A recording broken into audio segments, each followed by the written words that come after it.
brought to you by Quantrell Auto Group. QuantrellForLife.com. Good afternoon. I'm Alan Cutler. Honored and pleased to be with you. Thank you for joining me.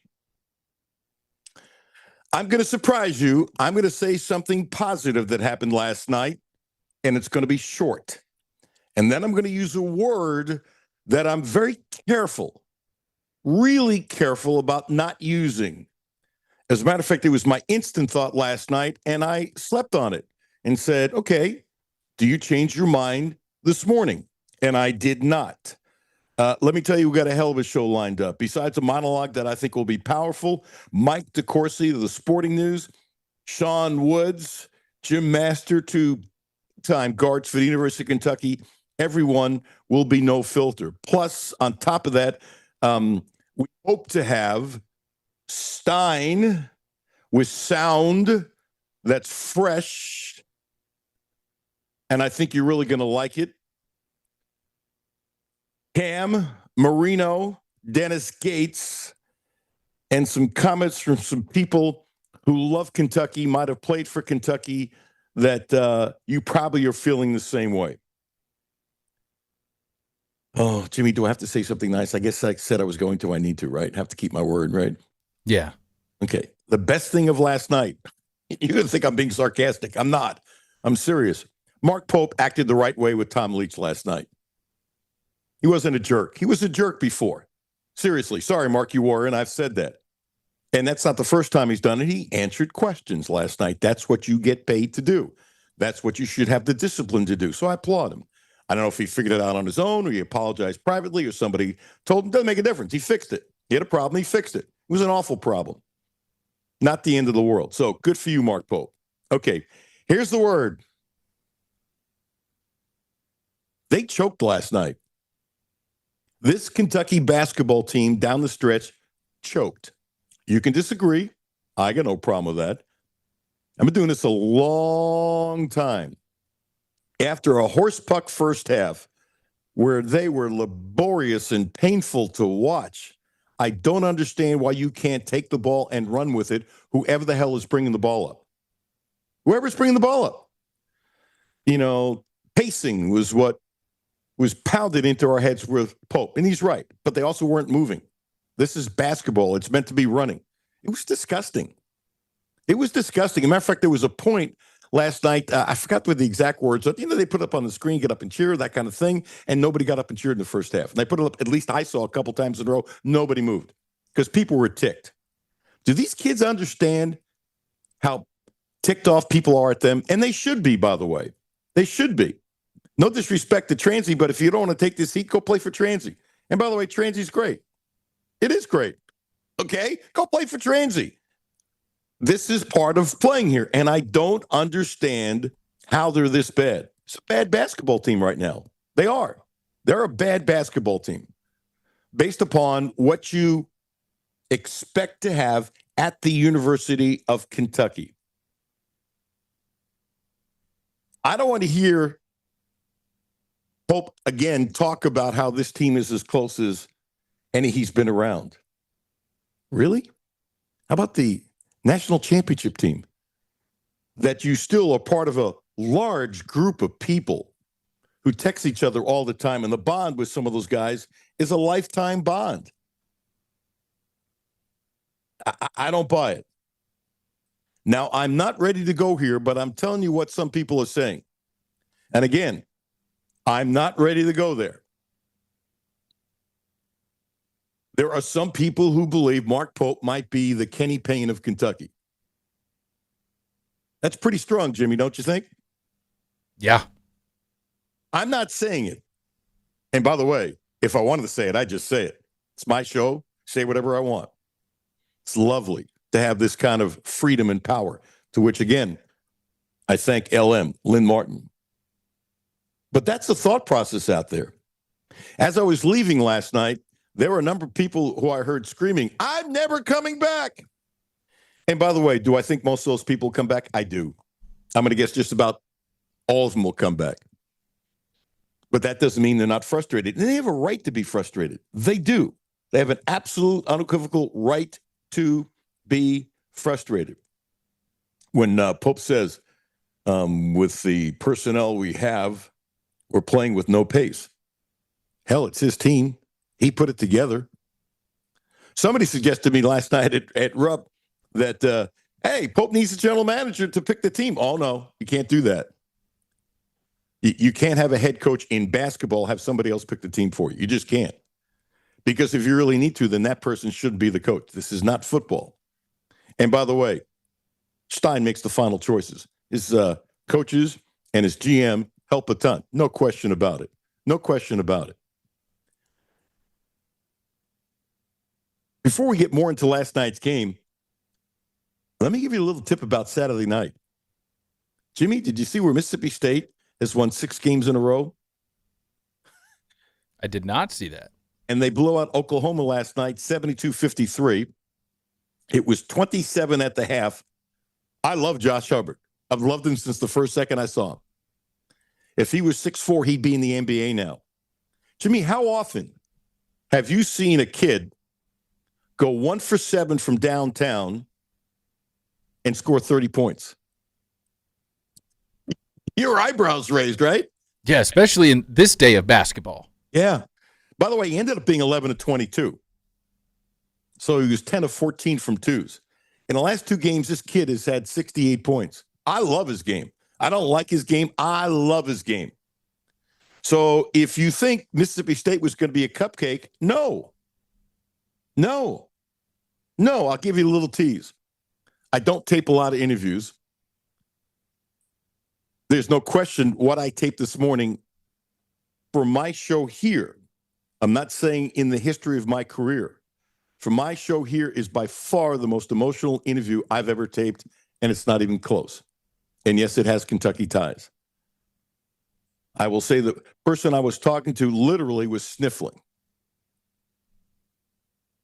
and fighting back tears and said some beautiful things. That'll be tomorrow at 12:30. Tomorrow at 12:30.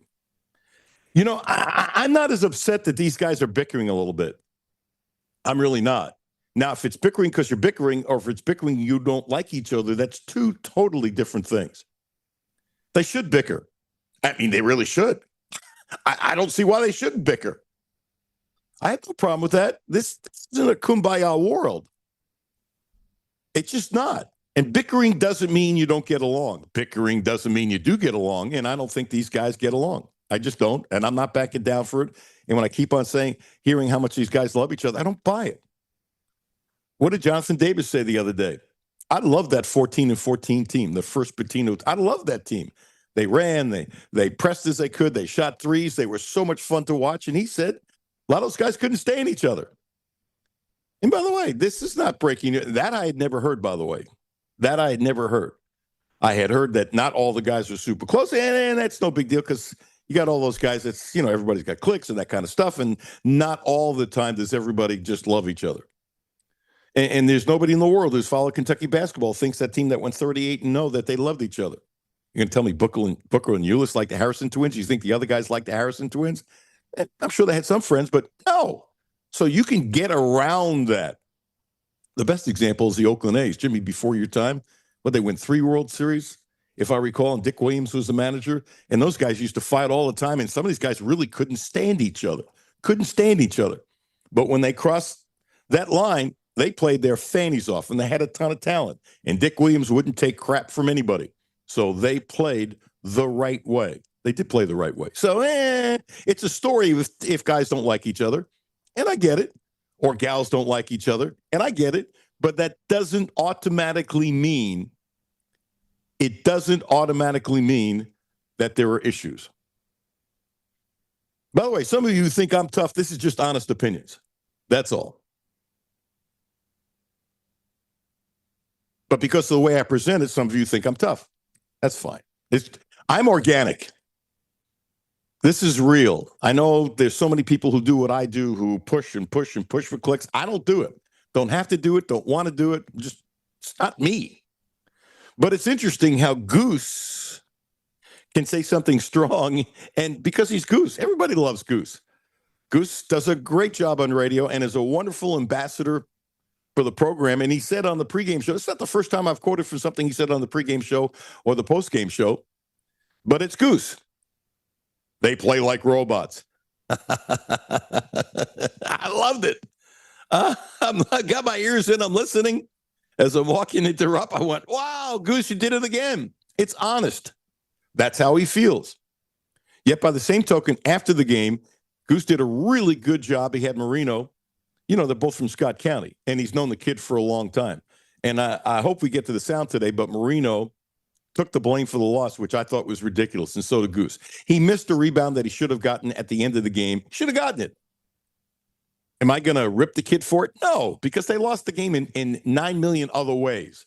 I was never going to – I might have said he should have gotten a rebound. That, you know, that could have been extemporaneous. But to blame the loss on him, that's disgusting. You know what I didn't like? What a lovely kid. He was taking the loss on his shoulders. And he's doing the interview with Goose, and Goose is telling him, don't do that, don't do that, don't do that. Marino's a beautiful kid. He really is a beautiful kid. Here's one of the main problems on the team, and this was Pope's misjudgment. He took a bunch of role players that he believed were going to take a step up, as players often do, and blend them together. What we have discovered is, and I'll tell you the truth, I've said it, so I'm not shilling from away from what I said. I thought some of these role players would be much better here. I did. Now I'm going to say something that's going to tick some people off. Under the right coach, they might have. There's a dysfunction here. I'm going to say it. Under the right coach, they might have. But here's a problem that you have at times when you have role players who want to make money in pro ball and are trying to step up their game. You can be selfish. And there's a lot of hero ball going on, and this is not a new opinion. And the hero ball sucks. The hero ball sucks. Jimmy, how many times have I said this year that Jalen Lowe doesn't pass? He's a shoot first point guard. Have I said that 20 times this year? Probably close. So at the end of the game, when he took that really ridiculous shot, as soon as he got the ball, I said to myself, he's taking the shot. It wasn't a genius thought of my process. You knew. And it was an awful shot. It was an awful shot. And the kid's a bad three-point shooter. He just has to take the shot. There have been other times late in the games he's coming down. He doesn't even look to see if somebody's open on the side. Doesn't even look. And I think that stinks. Now, are they a better team with him? Yes. Here's what I don't understand. How Pope doesn't change him. And so my buddy Dick Hoops-Weiss, who saw him play last year, I did not. I didn't watch Pitt. You know, there were times Pitt would come up on my screen, whatever, and it's a bad basketball team. I watched so much basketball, there was no reason for me to watch Pitt because I had no idea that he'd end up here. No idea. And so Hoops told me that he doesn't like to pass. He told me this as soon as he was coming here. And Dick Hoops-Weiss, who, by the way, will join me next week, my dear friend, there's nobody in the media that I know that knows basketball as much as he does. It's amazing. Part of it life, part of it experience, part of it the relationships he had with the best coaches of his time. Gosh, did I just say it's past his time? He's in the 70s. He's past me, and he doesn't work like he used to work. But there is no one in my mind during the height of his career had better relationships with coaches than Dick Hoops-Weiss. He's like in 7 or 8 Hall of Fames. Here's the other thing he told me. Caden Lewis, the kid who was coming here, and I've mentioned this before, and some people have said I'm wrong, and they're wrong, and I don't give a crap. Some of the fans have come back to me because you're just wrong. The second that Lowe said he was coming, he was gone. He wasn't going to sit behind Lowe. And by the way, that's not a rip on Lowe. That's what he and his father wanted. Hoops has told me many times this year that Caden Lewis is a much better player than Lowe if Lowe is healthy. By the way, he had 20 last night, and Villanova lost to Creighton. And Hoops was at the game. And he told me late last night, he says, big boy, Lewis is really, really good. I'm not ripping Lowe. I'm not. But I am saying if Lewis was here and starting, of course, Lowe probably would have left, be my guess. And I get that, by the way, and that's not a shot against anybody. This would be a better team. It would. it'd be a better team. Am I blaming it all on Lowe? Hell no. Am I saying it's a piece? Yep. You tell me, how often does he pass the ball? I just knew he was going to take the shot. And I bet some of you did the same thing. And go look at his shooting. It's not really good. And I thought wrong. And I thought wrong because he had that hand problem and the injury that was part of it. And that by coming here and working on his shot that he would be better. I thought that. It seemed logical at the time. Guess what? Bad thought. Hey, I'll no filter myself. Now, Jimmy, I want you to tell me if I'm reading into this, okay? So there have been problems with teammates. And so I'm watching the introductions, not looking for anything. I thought it was pretty cool that JQ was out up front and made sure he high-fived everybody going by. And then Owe goes last, gets a nice hand, and he then kind of either high-five or slapped everyone but one player, and he was right by him. Aberdeen. Jimmy, does that mean anything to you? I'm trying to find the video to see if I can break it down to see, because there are some times where you see maybe the angle was different where he wasn't right by him and they just didn't make eye contact. No, he was down. No, by the way, everything you're saying is correct, but not in this case. It was just. Now, if you find it and I'm wrong, I want you to rip the hell out of me. Is that fair? That's fair, yeah. Okay.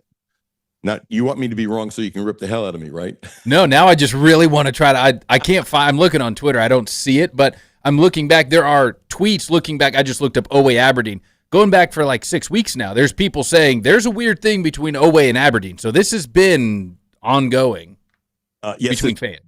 Yes, there is. This is ongoing. The answer to some fans suggesting that, I will say that is correct. I will say that is correct.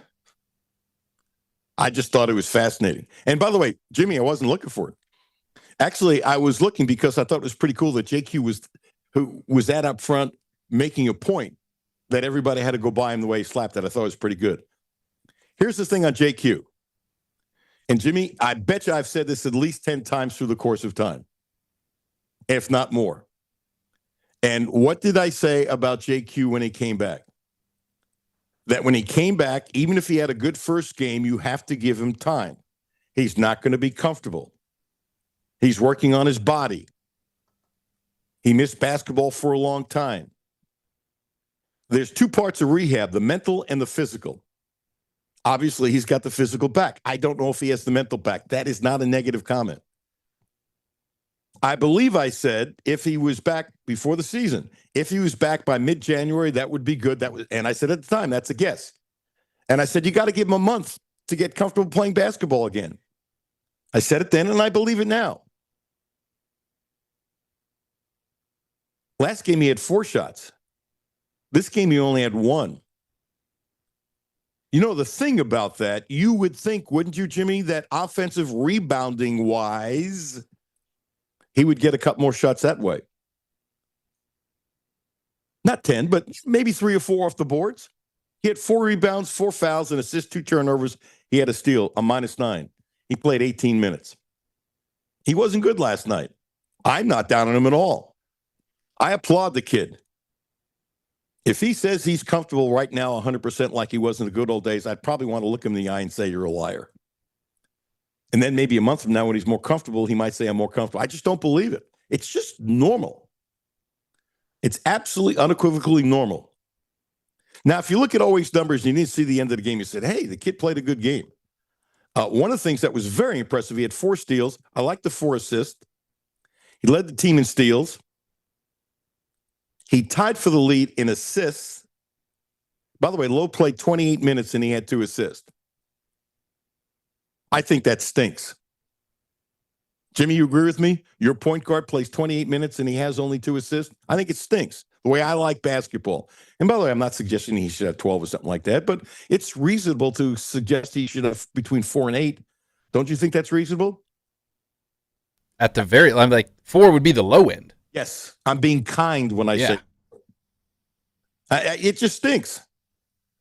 And remember, If you're just listening for the first time, and thank you for everyone who listens, I've been saying this forever that he's a pass first, doesn't like to shoot point guard. And remember some of the preseason interviews where he said, I really like to pass. I like to pass more than I shoot. We played that kind of soundbite once or twice. I don't buy it. I don't care what the hell you say. It's what's on the court. It's what's on the court. You can't fool me with what's on the court.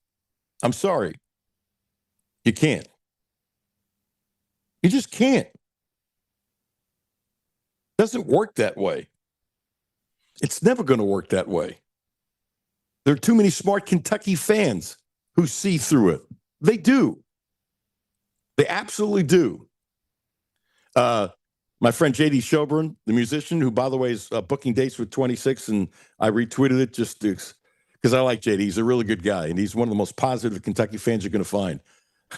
To me, he's with emotion. Quote, I'm on the verge of turning my TV off for the rest of the season. This ain't even fun anymore. When guys like J.D. Shelburne say that, that is a wow. That is a wow. My buddy Hoops sent this to me. Dale Barnstable, whose dad played for Kentucky back in the day. He's got a love for Kentucky that's as good as you guys. Tell me if you think this is strong, Jimmy. Boy, Kentucky basketball right now is Caps unwatchable. Up Caps 66-58 with 4.5 minutes to go. Outscored 15-2. At least 4 awful turnovers. And needing a 3 to tie. And the ball's in the hands of her 2-for-11 shooter, who's a 21% three-point shooter in the season. And this was Caps after a timeout. This is the most disorganized and poorly coached Kentucky team I have seen since the Cal COVID crew. I quit watching those games. I'm done here too. This, and then it's Caps with 6 exclamation point. This stinks.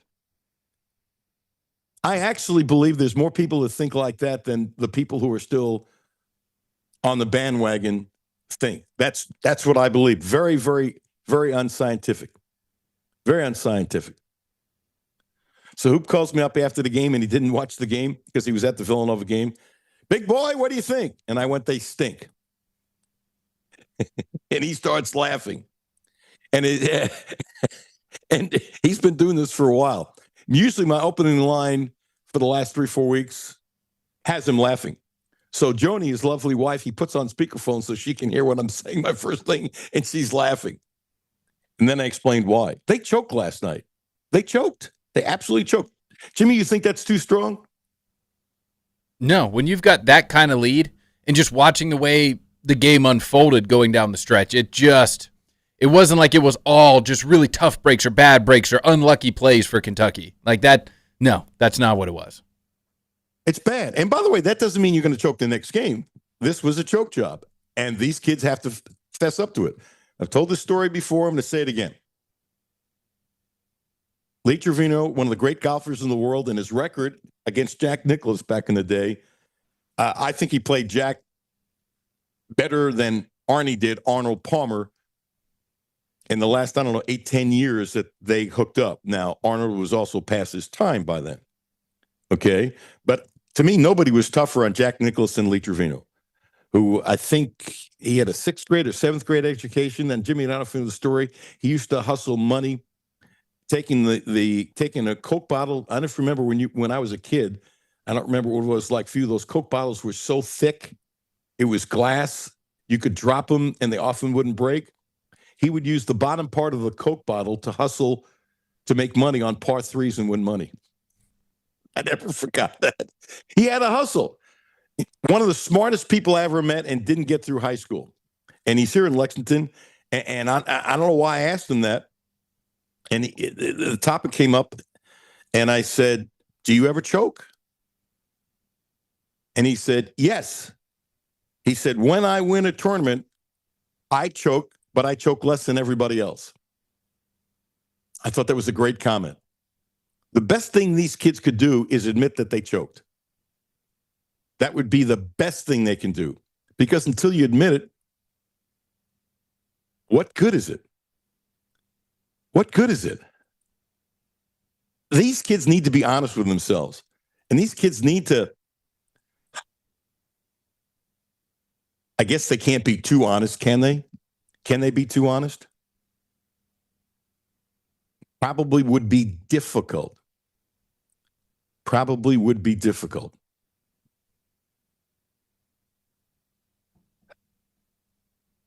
Let's play a clip number 2. Mark Pope. No, let's just do 5. We're close to a break. It was painful watching the first half.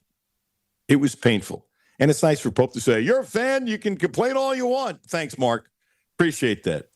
Appreciate that. So his big thing last night was the pace, how bad the pace was. You know what? I take a timeout, sit the guys around and say, hey, if you don't want to run, and there's more of the pace than just running, I'm putting in 5 new guys. Then I'd walk away from the huddle.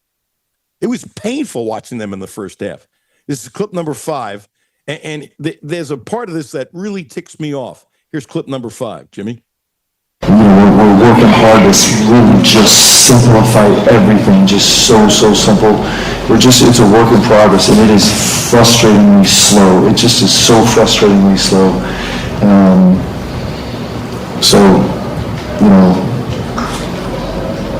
Getting our group to believe in what we do and actually execute what we do and then execute when the lights are on has been incredibly challenging so far.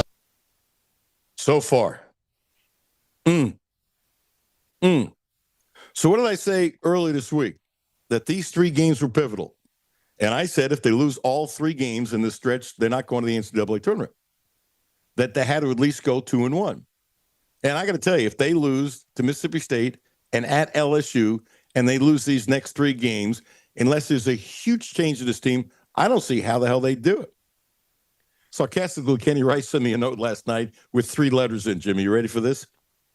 N-I-T. Now, I said last week, if they're 9-9 in conference play, do I think they make the NCAA tournament? I do. I absolutely do. Am I going to predict they're going to go 9-9? Are you nuts? And by the way, I could see how this team could get better as JQ becomes more comfortable. I don't see why not. Will it be good enough? Don't know. How about that shot by Owe? The longest shot I've ever seen at Rupp is Bo Lanter, except the shot didn't count. Some other station mentioned that was the biggest shot, but no, the shot didn't count. I was there. And what was amazing with that shot, and the Lanters are going to join us in a couple days, as they often do, which I appreciate tremendously, is that, Jimmy, at the end of games, photographers just put their camera down. They just do. And I give 1,000% credit to my photographer at the time. His nickname was Fat Man. I love Fat Man. And when I tried not to call him Fat Man, he got mad at me. And for some reason, he kept the camera on. And in the Atlanta threw up a shot, Jimmy was nothing but swish. I mean, perfect swish. And I replayed it a number of times. I would play it like every year for a while. And then when Todd was born, I played it that night too. Seriously. It was really cool. So that's the longest shot that I know of. But it didn't count. It's a great shot by Owe. It was. The great Mike DeCourcy coming up next. When you're driving around Lexington, confidence matters. Look, I've spent more than half my life on the roads of Lexington. And safety isn't a slogan for me. And to be honest, it's become more and more important as I've gotten older. It's real life safety. That's a huge reason why I trust Volvo. Quantrill Volvo has been part of this community for a long time. Brentley and Mark, they're friends. And they run the dealership the right way, with care, with integrity, and respect. If safety, smart design, and a peace of mind matter to you, start at Quantrill Volvo. I've been talking about the VC60 that we have, and we love it. We absolutely love it. And their safety ratings are off the charts, and it's so smooth. And we have the hybrid, and it's saving us a bunch of money in gas. Okay, So you plug it in at night. Well, I don't do it. Judy plugs it in. You plug it in at night. Get 41 miles the next day. And I wonder what the percentage is. It's over 90% of the time that we don't use gas. I know it's well over 90% of the time because you're staying in town. You go out of town? No, we had to fill it up a few times. It's all good.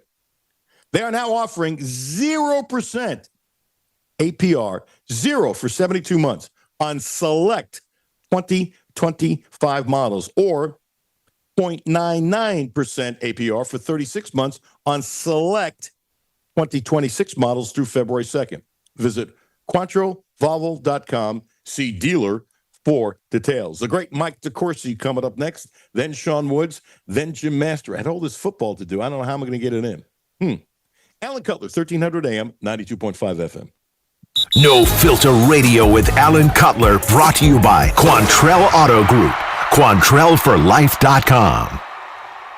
Hi, this is Alan Cutler. Have a no filter comment? Hit the text line, 859-381-1313. 859-381-1313. Houchins Insurance Group is proud to partner with Auto Owners Insurance, a company that provides opportunity for independent agents to make insurance simple for their clients, offering risk management services that range from a renter's policy for your college student to home and auto coverage for your entire family. Houchins Insurance Group assures you that nobody works harder to keep you protected from life's uncertainties. Reach out to AJ Boss or Zach Bennett at 859-263-2771 to see if Auto Owners Insurance makes sense for you. Hi, this is Patrick DiGiacomo, and this is why I would recommend Republic Bank. So, when the bank manager brought me over just to show me how their ITM works, he hit this button where an actual live person came on the screen, and she was so kind and helpful, and it just made me feel like, wow, I'm not dealing with just a machine, I'm dealing with somebody that's actually paying attention to what I'm doing, and it made me feel really good. And that's how Republic Bank helps their customers go from living to thriving. Learn more at republicbank.com. Member FDIC. This is Alan Cutler. When you're driving around Lexington, confidence matters. Safety isn't a slogan to me, it's real life. That's why we trust Volvo. We love our Volvo. And Quattro Volvo has been part of the community for a long time. Brentley and Mark are friends of mine, and they run the dealership the right way with care, integrity, and respect. If safety, smart design, and peace of mind matter to you, start at Quattro Volvo. Now offering, how about this, 0% for 72 months on select 2025 models, or 0.99% for 36 months on select 2026 models through February 2nd. Visit QuattroVolvo.com. See dealer for details. Baby, it's cold outside. Uncle Rick, warm yourself up with a hot coffee or cappuccino at Clark's Pub and Shop. What? Cappuccino. And while you're there, be sure to pick up some of our in-store specials. We have assorted Hershey, Reese, Kit Kat, and Payday king-size candy bars. Buy one, get one for $1. I feel warmer already. Clark's Pub and Shop. Return.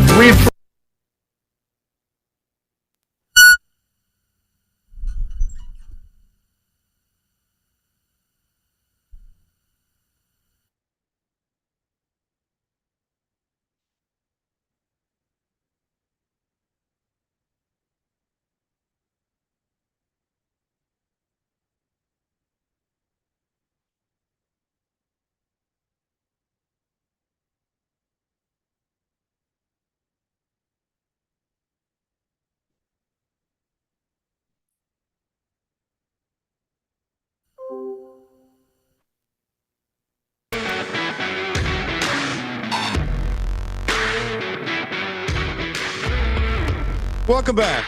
Alan Cutler, 1300 AM.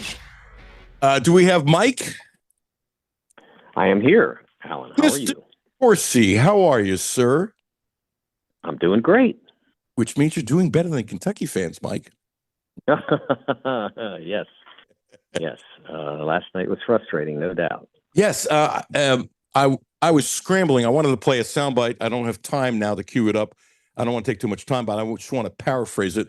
As a historian who I respect tremendously, before we get into Kentucky, I want your opinion. You know, obviously, all too well that Dennis Gates spent a long time working for Leonard Hamilton. Leonard's like his father. He even eats the diet that Leonard does, by the way, which is why Gates looks so young. I was going to say, they should send a copy of that to me because I could use it. I mean, Leonard is like 75 and looks like he's 45. It's amazing. Yes. Matter of fact, when Leonard did the show last year, I teased him about it, and he said, let me know. I want to copy it because serious. I'm doing this organic, this, that, and the other, and I'm still fat and whatever. But his face looks so young. Gates, too. Gates looks like he's about 27, 28, doesn't he? Oh, absolutely. I'm a little less. I'm certainly impressed by Dennis's basketball knowledge and his coaching ability. I'm a little less impressed that he looks young because to me he is young, Alan. To me, honestly, Leonard's got me by several years. So the fact that he literally does, and I am not exaggerating, he literally looks like he's 20 years younger than I am. That is impressive. Well, now I hate you, Mike, because Leonard only has me by a few years. I don't like how you said 7. Like that at all. Let me throw this at you. It was a wonderful soundbite, but I'm just going to quickly paraphrase. I believe this too, but I'm very curious what you believe. And he's biased towards Leonard, and he should be biased. He's like his father, okay? But that doesn't mean he's not right, and I think he is. He said, because of what Leonard did as an assistant coach, as you know, there were like no major college African-American assistant coaches who had that kind of power. Leonard was a trailblazer. And he said for that, he should be in the Hall of Fame. And he said for what he did as a head coach, for that, he should be in the Hall of Fame. And I not only agree with it, but I agree with the first part. What he did to help race in this country in basketball, not just because it was done in the South, but basically anywhere, he's never gotten enough credit. He belongs in the UK Hall of Fame and the College Basketball Hall of Fame. And I'm not saying because I like Leonard and I knew him back in the day. I really believe that. What say you? Mr. Sporting News, Mike DeCourcy, great columnist. Yeah, I don't know how the College Basketball Hall of Fame does their deal. Like, what do you have to be out in order to be eligible in a lot for a long time? I mean, it is true now for the Naismith Hall. You don't have to be out. I mean, you look at Tom Izzo and John Calipari and Bill Self are all active coaches who are in the Naismith Hall of Fame. The College Basketball Hall of Fame should have had Leonard in there a long time ago. He is absolutely deserving. Just really, if you just look at his record as a head coach and where he was successful, I mean, Leonard never coached a national power. I mean, I guess Oak State, he was head coach there, and they had national championships in their past back under Iba in the late 40s. So that's true. But he went to Miami, which had been dormant as a program, which seems inconceivable now, right? But they gave up basketball for around 25, 30 years. And he was not the person who brought it back, but he was the second coach there about 4 years or 5 years after they brought it back. So it was almost no program there. And he almost immediately gets them to NCAA tournament level. And then he decides to take the NBA offer. And then he goes to Florida State and makes Florida State into an ACC power. And, oh, by the way, the teams that have been traditionally powers in that league are Duke and Carolina. And Florida State, all of a sudden, is a program that competes for championships in that league. He never cracked all the way to the Final Four. He was in the Elite Eight once or twice.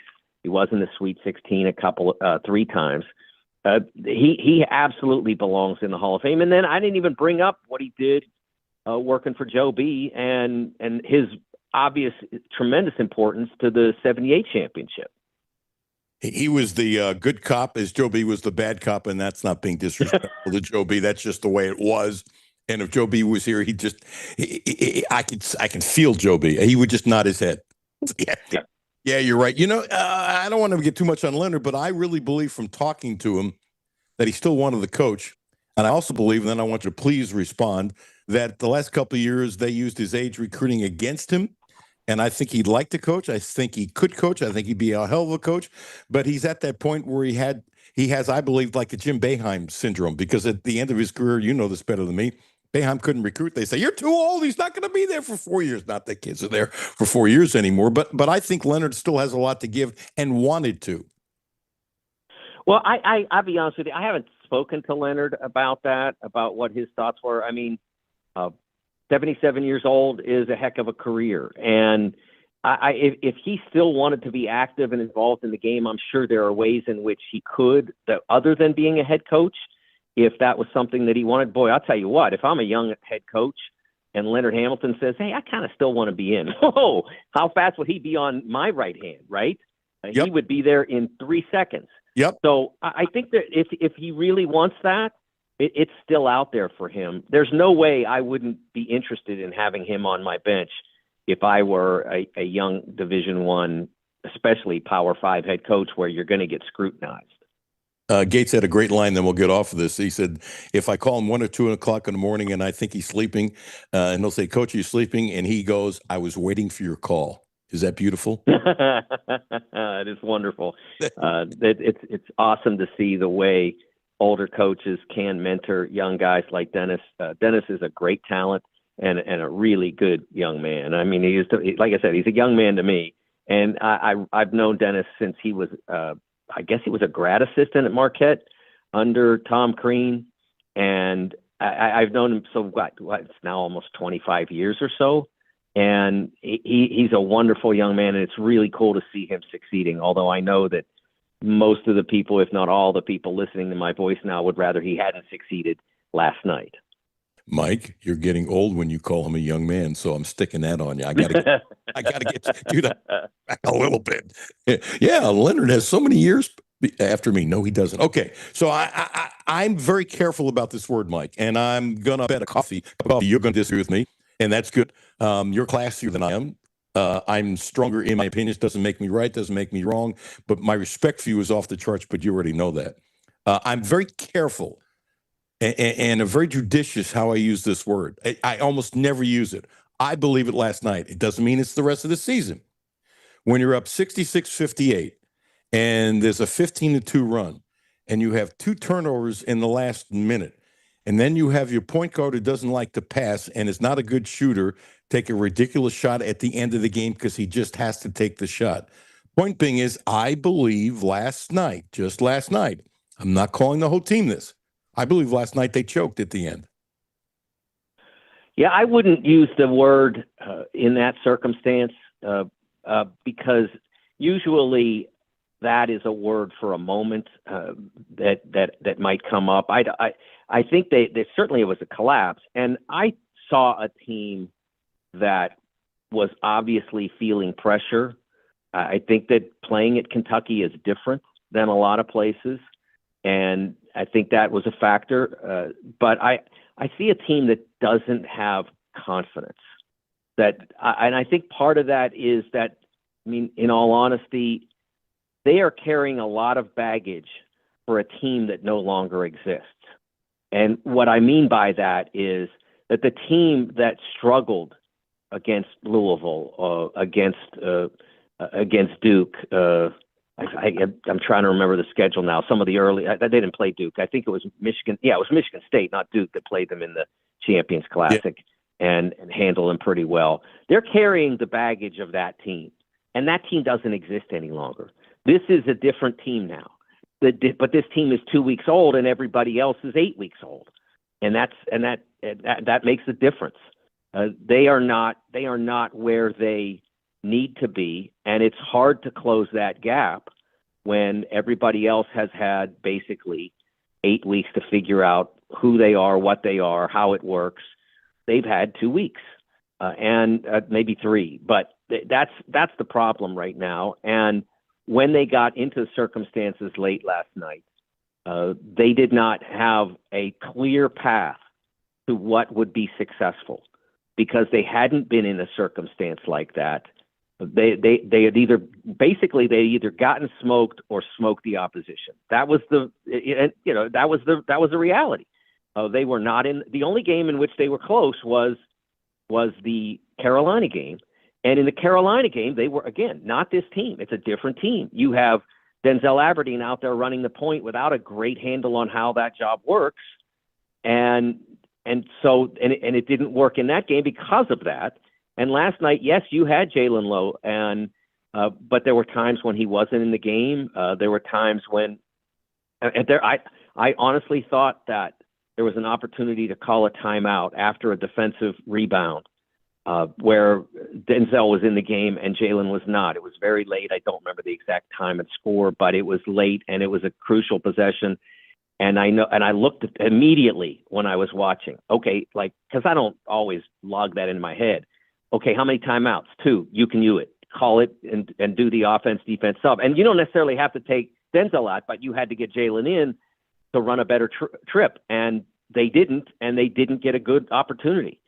And I think that's, those things happen when, again, the coach has not had this full team for a while and figured out, okay, I play this song now and I play that song later. And this is so all of it last night was a product of that.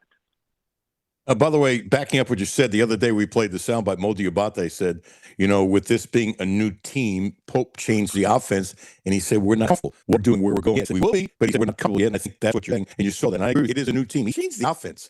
As the season went, not an easy thing, and I respect how tough it is. But there are other things that are just, Mike, basketball plays, Mike DeCourcy, that even with the not changing the team, you can bang this, you can do that, and those kinds of things to counteract as you get comfortable with the changing offense. And by the way, he didn't play as much as he has been, too. But here's the thing, that those were the things that kept them in the game last night. They were the things that got them into the lead last night, that 8-point lead that they had at one point. Those were the things that happened, but they still don't have great comfort with situational basketball. They don't have great comfort with their rotation. I thought the rotations at times were curious because, again, we barely saw Colin in the first half. I don't have the halftime box, but I know he didn't get a lot of run. And then he played a fair amount in the second half, and he played more like he needs to play, with the exception of finding open spots to get shots. He played more like he needs to play. I thought that he hurt them in the Bama game with some of his shot selection.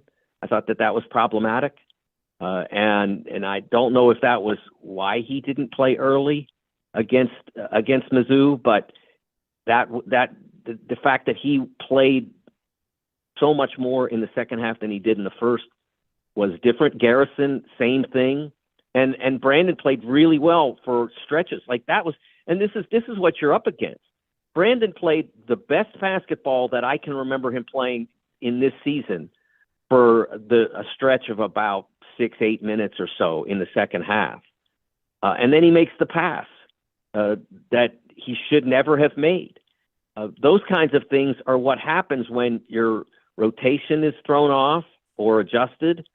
And when players don't have confidence in themselves and one another. Brandon, I thought, played the best I've seen all year outside that one pass. It really impressed me. This might surprise you, Mike, but Colin played 2 minutes in the first half and for the game 5 minutes. Yeah, so he was in for crucial minutes. Yes, late. And that's my point. So there weren't that many more minutes, but he was obvious because he was in there when it really mattered, and that's. And that's what I'm talking about. They're still searching for the formula that works with this team. And again, that's not unusual because you haven't had this group together, but since Christmas. Yeah, I buy that. I absolutely buy that. I was actually a little surprised he put him in when he did, and he made a hell of a defensive play. And the save, crazy, beautiful pass he made. I think he knew exactly where he was throwing it, by the way. I'm giving the kid all the credit in the world. I think. I think he knew what he was doing. He looked like a great quarterback improvising a play. Looked like the Ole Miss quarterback, which I thought was a beautiful thing. Let's go back to a word that you used that I've used. I am concerned for this group because I think their confidence is shot. Now, you can get it back, but I really think it's shot, Mike. And I'm not trying to be mean or disparaging or whatever. I think it's shot, and I don't know how do you get it back. Well, I think that when you come off the Christmas holiday and your first trip in the SEC is to have to go to Bama, that felt like it was a punishment for something that happened in 1952 or something. Why would you do that? It's Kentucky. Don't you want them to be good? That was really rough. And I thought that, Mizzou, while I respect them and I think they're a good squad, I thought that was an opportunity to get well, and they almost got over that. But Saturday is huge for that reason. because it's not a good team, and you're playing at home. And like Mississippi State a year ago was a really good team. They are not now. And so you have to take advantage of that. And you don't, not only just to get a W, although that would be very helpful, but because you then immediately go on a 2-game road trip, you need to make the progress in the areas that we talked about. So that's and it's not the worst ever 2-game road trip. I mean, LSU hasn't been great this year, but they are certainly capable of beating you at home. And then you have Tennessee, which is a fine team. But you have the opportunity here to get a lot better on Saturday. Not just get right in terms of getting some of the people off your back with a win, but get better. And I think that's something that they absolutely need to do. They need to go out and play well in addition to getting a W. Last night was the night to just get the W and sort of try to get some confidence. But Saturday, because of where it stands in the schedule, I think you have to not only get the W, but also make significant improvement in your connectivity, in what your coaches want, and what your coaches expect, and what they the assignments they give you, and that includes what you're running and who's running it. I said all during the week that these next 3 games were super important. They couldn't go 0-3. They will 2-1. They go 2-1, and they won 3. So you pass the NCAA tournament. And Mississippi State has won 6 in a row. Harvard had 3 last night. That includes going 1 for 7 from downtown, while he had 30 points. He was 11 to 22 from the field, which is 10 to 14 from twos. And so, they're getting better. But you have to beat Mississippi State at home. Yeah, I mean, 6 in a row is, that's mostly schedule induced.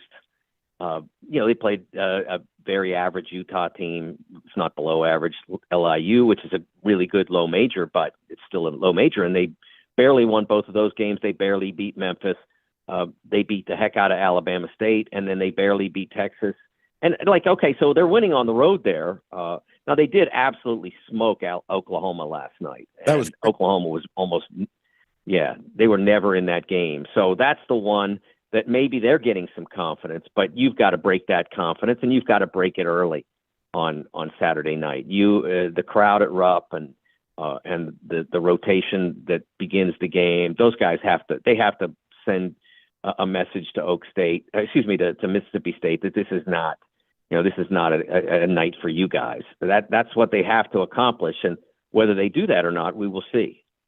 You have any positive vibes to share for Kentucky fans who are walking close to the ledge? Mike DeCourcy, the great one from the Sporting News.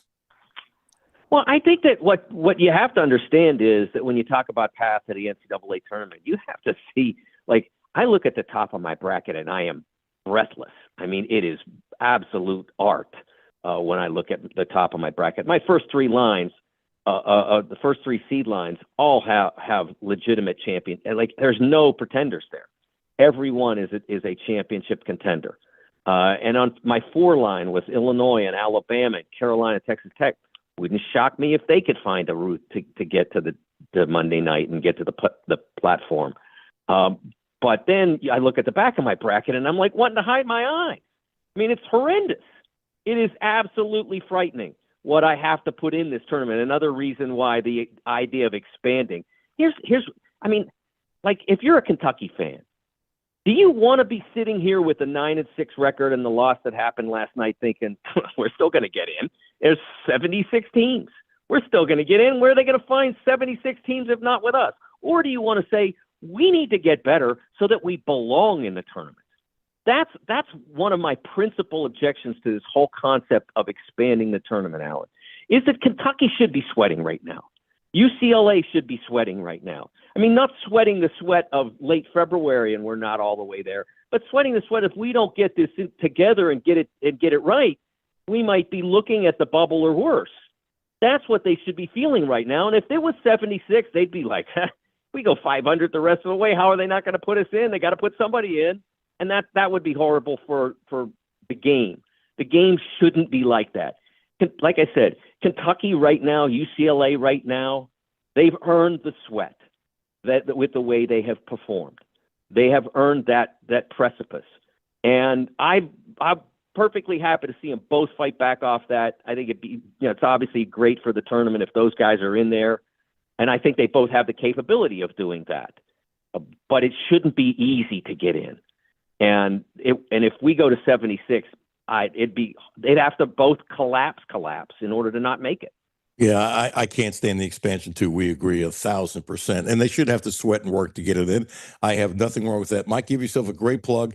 You have become a statesman in my mind when it comes to college basketball. Well, I appreciate that, Alan. That's very kind. I have an article out today that people might enjoy, because the team that I'm writing about actually came through Lexington in 1989. It was my first trip to Rupp Arena. When the Michigan Wolverines came through there in the Southeast region. The story is about the fact that Pete Golding, the Ole Miss coach, is now in his fourth game, I think it is, third, as Ole Miss head football coach. And he's 3 wins away from a championship. 2 wins. 2 wins away from a championship. This is a semi, so if he wins tonight, and then wins again on Monday, I think the 19th. He's champion with a 4-0 career record. And you think that's nuts, but Steve Fisher did it. And I talked to Steve a couple days ago. He's 80 years old, loving life in San Diego, one of the real fine gentlemen that I've covered. And it was really fun to reminisce with him about going through much of what Pete Golding is going through now. It's a great idea to doing that. I will read it after the show. He was so calm and cool with the media after this whole thing, throwing out with Bush saying, we're the Michigan, be the coach thing. And I don't remember who. You were probably there in their last shoot around, the shoot around when, the public is there and they're goofing around. Somebody threw one in from about not quite 3/4 of the court, about a half court. And the guys, they were so loose and relaxed, that Michigan team. And he, to us, like he had been the head coach for many years. He's very confident, very self-assured, and very comfortable in his own skin. That was my recollection when I met him, because you know him, I don't know him. That was my only time around him. And you got him right. That's always been who he was. He was always very confident, not braggadocious, very direct and honest. And I've enjoyed my associations with him. I've known him for more than 30 years. I actually did a little TV work with him back in the DirecTV when you used to have the DirecTV package to watch all the NCAA tournament games. I got flown out to San Diego a couple of times to do a sort of a tournament preview that was something of a marketing device for that package. And I worked with him and James Worthy, and we had a blast. Oh, wow. Give yourself a great plug. Everybody can read you online, social media, and the whole works, Mike. Yes, sportingnews.com, at TSN Mike on Twitter.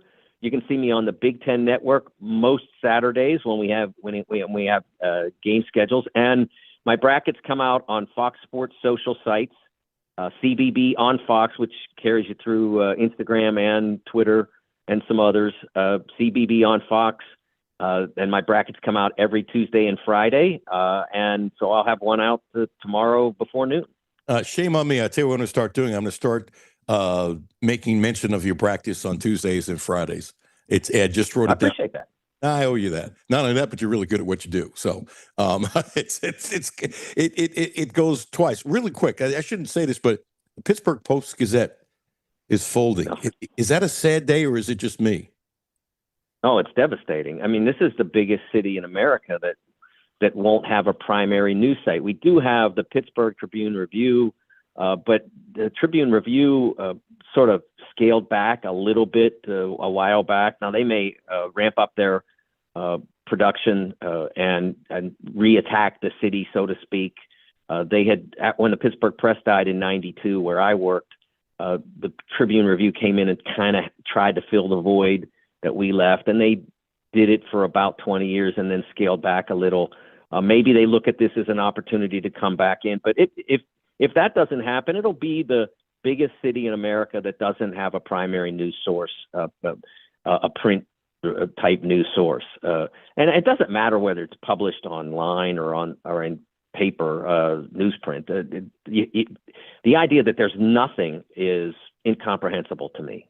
Me too. And, I was a TV and radio guy there, as you know, but my respect Yes. for the quality of writers in Pittsburgh was absolutely unequivocally off the chart. There's a whole lot of those people in the Hall of Fame. They were really, really, really good. I mean, the quality of people that wrote, you can put them in New York, Chicago, Los Angeles. As far as I'm concerned, I read them all the time. And my respect for those, a lot of them are now retired, but my respect for those guys was off the charts.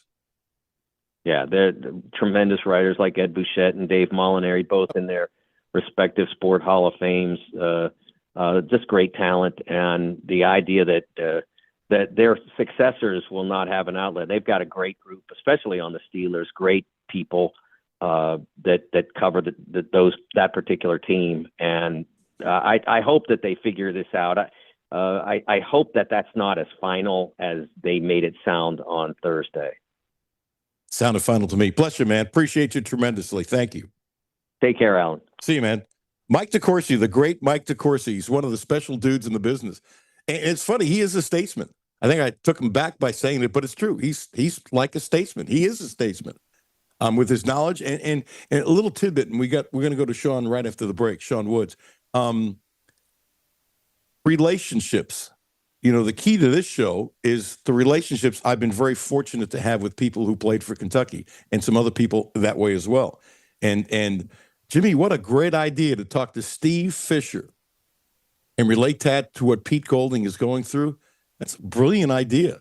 And it's in Sporting News today, and I'll read it right after the show. Mike is great. And Jimmy, I've already written it down. Tuesdays and Fridays, I'm doing something with his brackets because he's really good. Plus, he's my friend, but he's really good. And I got to tell you, if it stinks, I wouldn't do it. But in which he would laugh if he heard that. But he's really good. I tell you, he's really good. All right, Jimmy. Sean can't hear me right. Sean is really good, but I don't want him to know I said that. Is that okay? He might be able to hear you. I don't know. If he's listening on his own, he can hear you. Don't ruin my day. I'm having a really good day. Sean can't know I say nice things about him. I'll say nice things about Terry Page. Terry Page. Not a very good day. Great. Did I just sound like Tony the Tiger with Frosted Flakes? A little bit, yeah. Got me hungry now.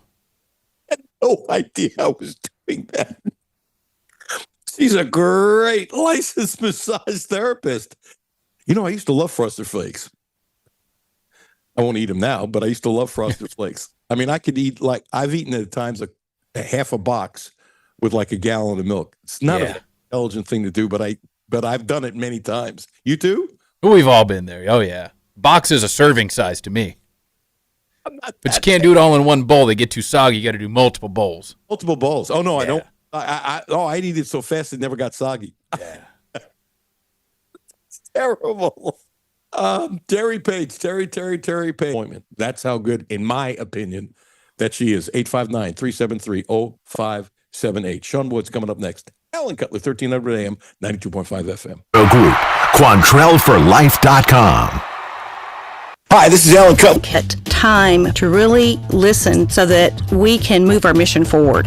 What I like about Republic Bank is they've come in asking, what are your needs? And I don't know that... Safety isn't a slogan to me. It's real. Lavo has been part of the community for a long time.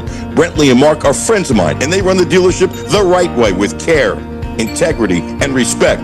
If safety, smart design, and peace of mind matter to you, start at Quattro Volvo. Now offering, how about this, 0% for 72 months on select 2025 models or 0.99, months on select 2026 models through February 2nd. Visit QuattroVolvo.com. See dealer for details. Ooh, baby, it's cold outside. Uncle Rick, warm yourself up with a hot coffee or cappuccino at Clark's Pub and Shop. Kappa what? Cappuccino. And while you're there, be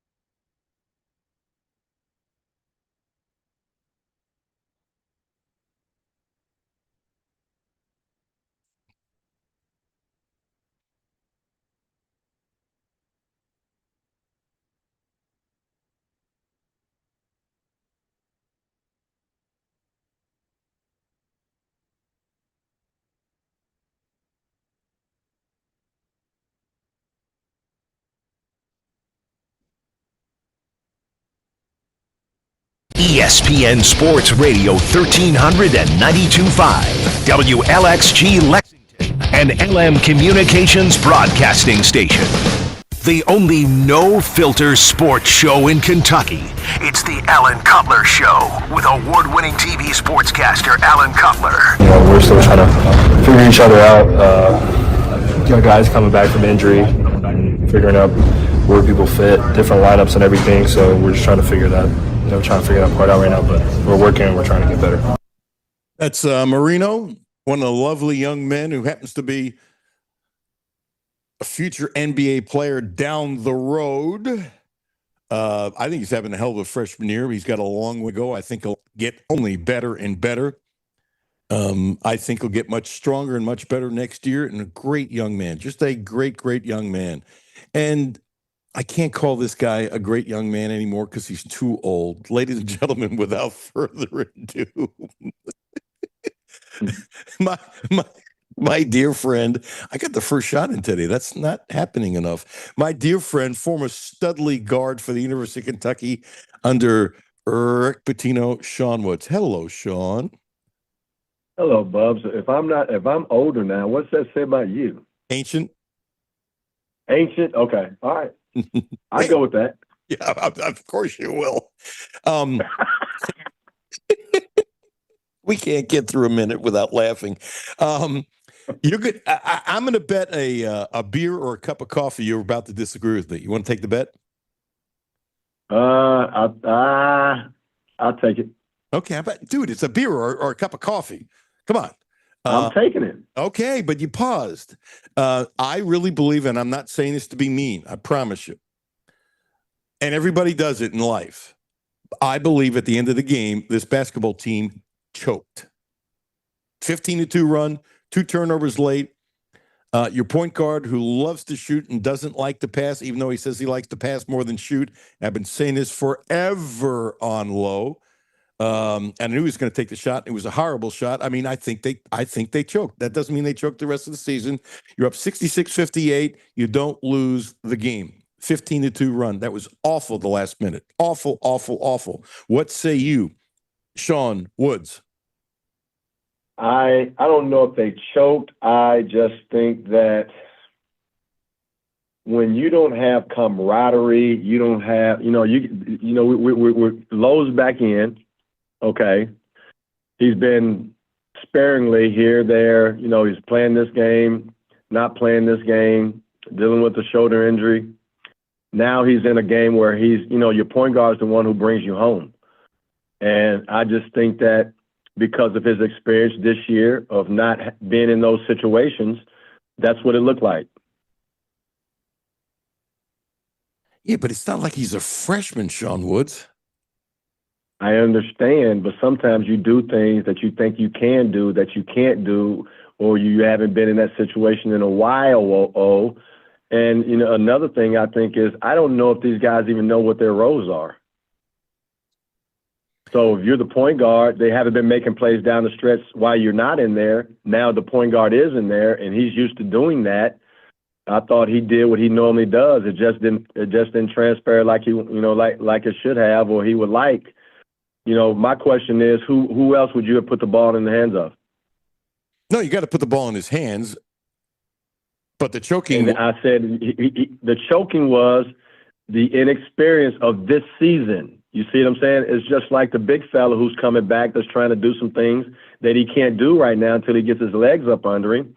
It's the same thing with Lowe, not being in that position, want to take the bull by the horns and be the leader and bring him, close the game. And he just didn't do it. I don't know about choking, because choking is turning the ball over, not being aggressive. He didn't choke. I just think that he did some things that he shouldn't have done, that he didn't need to do to seal the game. You're misinterpreting me. I'm saying the whole last minute when you have 2 turnovers and then Lowe shot. It wasn't. I'm not blaming this on Lowe. I think it was a collective choke. Collectively, yeah. I agree with you saying. I don't know about choke. Well, you can say choking, because here's the deal, Alan. This team's not used to winning, and this is pretty much a brand new team. So right now, they don't know how to win big games. And I think that comes with experience too. Everything is experience. Even though these guys are experienced college basketball players, they're not experienced playing here at the University of Kentucky with each other. I think they're feeling pressure playing for Kentucky. That too. But I think the coaching staff is feeling that pressure also. I think Pope is feeling pressure that he didn't expect to have. Do you agree? No doubt about it. You know what I'm saying? He doesn't know that. He doesn't know this. You know, he's just a happy-go-lucky guy that was doing a decent job out there in Utah, and you give him an opportunity, and he thinks he's a UK basketball player, and he came in with the dog and pony show where everybody's happy, kumbaya. Now, you know what I'm saying? He's in the trenches, and things aren't going well, and he realizes now they don't care if you're a former player or not. They're looking for results, and they're not getting them. We're not getting them.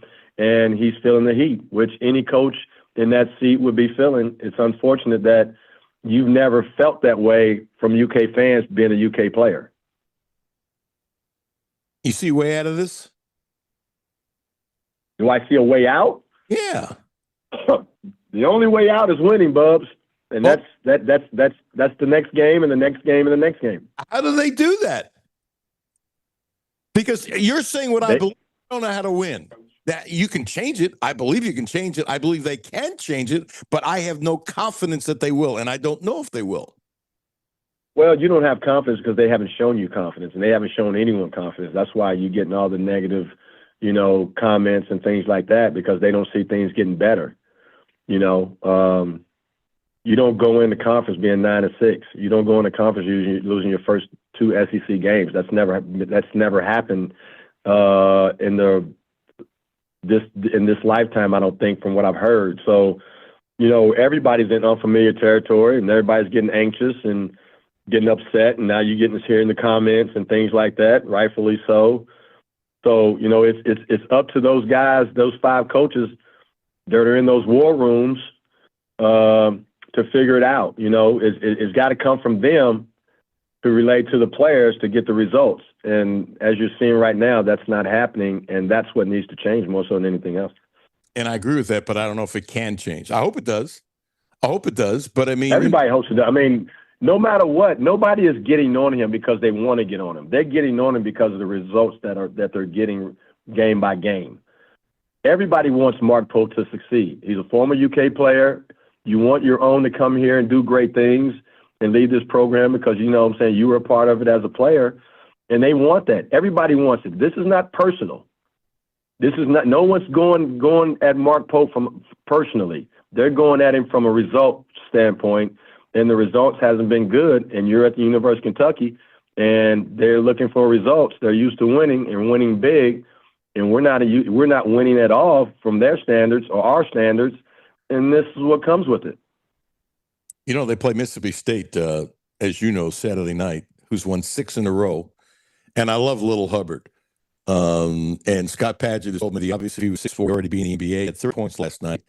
He has had 68 of the last 2 games. How about this, Sean? He shot 1 for 7 from downtown, still had 30 points, and was 11 of 22 overall shooting, which means he was 10 of 14 from twos, and he's 5'9".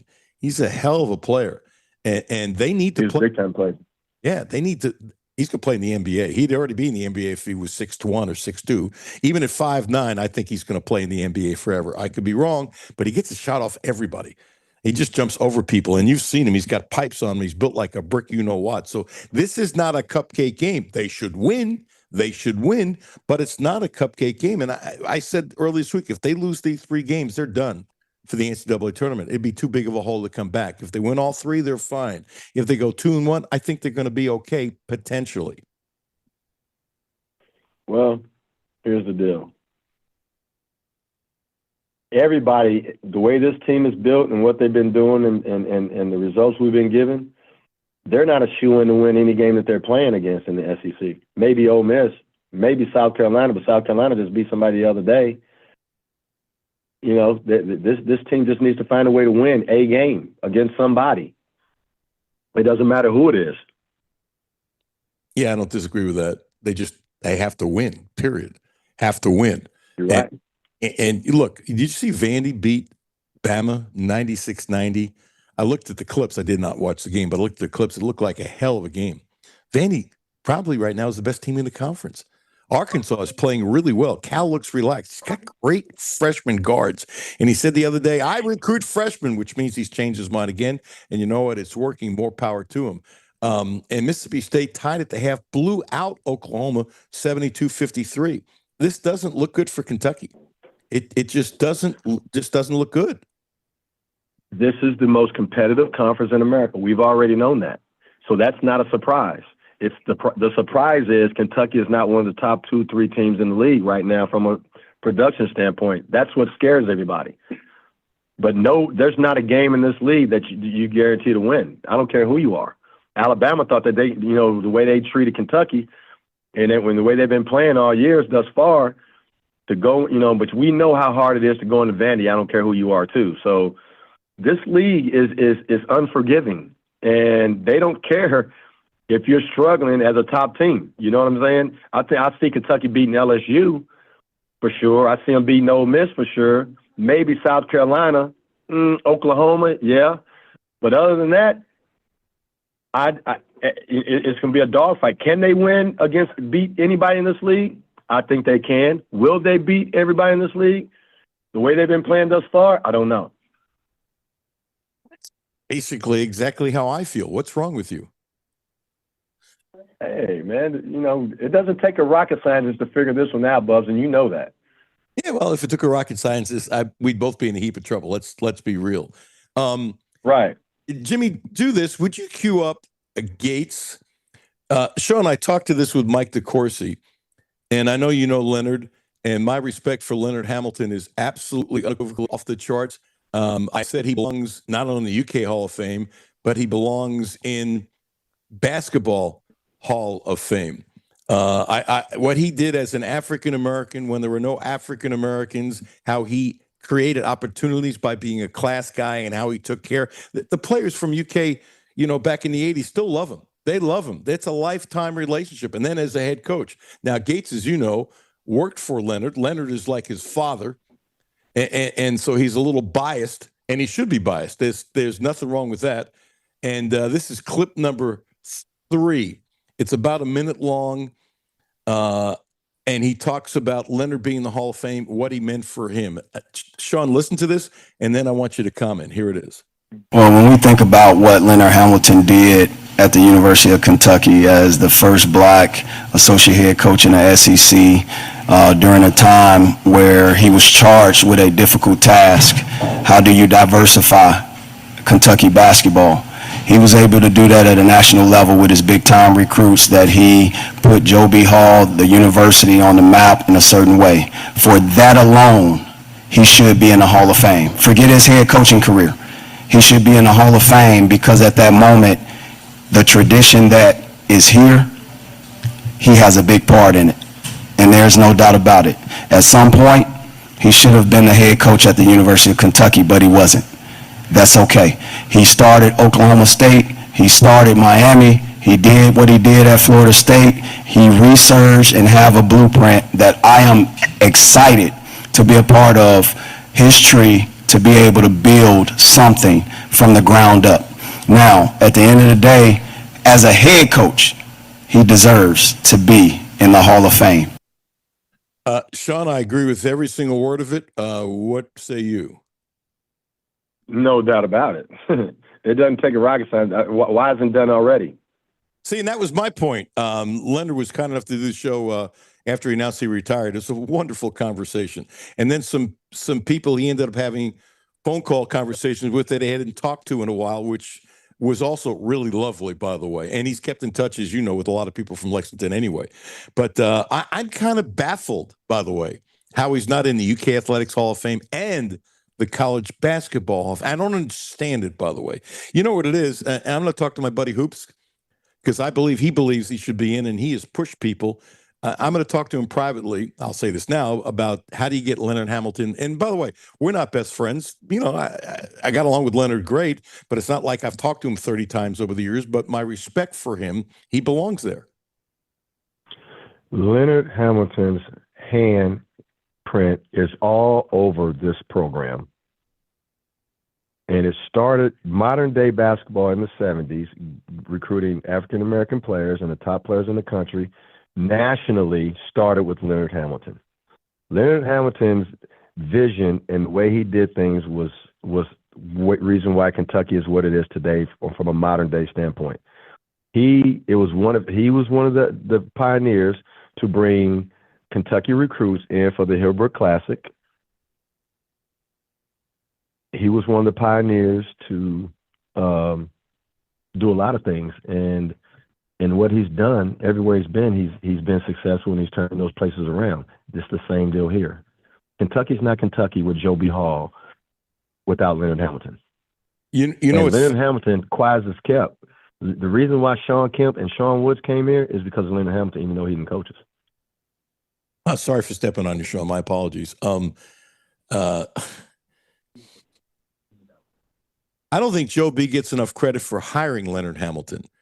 And I'm serious as a heart attack, because there are very few men like Joe B in this powerful position back then that would have hired an African American to be an assistant coach. And I've got to believe you agree with that 1,000%. Oh, no doubt about it. No doubt about it. No doubt about it. And Joe B was no doubt about it. Progressive than, he was a lot more progressive. Lifting weights, nobody was doing it. Showing the kids how to talk. I mean, Joe B was a trendsetter too, but guess what though? You can have all that X's and O's and ideas, but you need Jim and Joe's. And Leonard Hamilton was the reason why he got the Jim and Joe's. Yep. Okay, Sean, before you go back to class, how's your basketball team doing? Then I got one more. We're 8-3. We've won more games and has had the best start since 2017, which is good. We dropped one the other day to Woodford County, which was like my little brother, Jerron Brown, did a good job coming in here and getting us. But, we're learning and we're continuing to get better. And hopefully after this weekend, we'll be 10-3 going into district. And there's nothing wrong with losing to Woodford County. No doubt about it. Yeah. Okay, now, here's the last thing. We got to get you and Roger Harden together. Jimmy, help me? That won't be hard. Jimmy, did he say Sean was ducking him, was scared to play him? Did he say that when he was on? I'm trying to remember. You remember, Jimmy? I know daggone well he didn't say that. I know it's been a while since he's been on. I don't remember. No, he was on just a couple weeks ago. That don't even sound like something he'd say. Oh, you might have been gone in Florida. Roger just did the show. Yeah, I think he used the word chicken. I'm trying to remember. Well, we're going to schedule him next year then. Since you said that, we're going to schedule him now.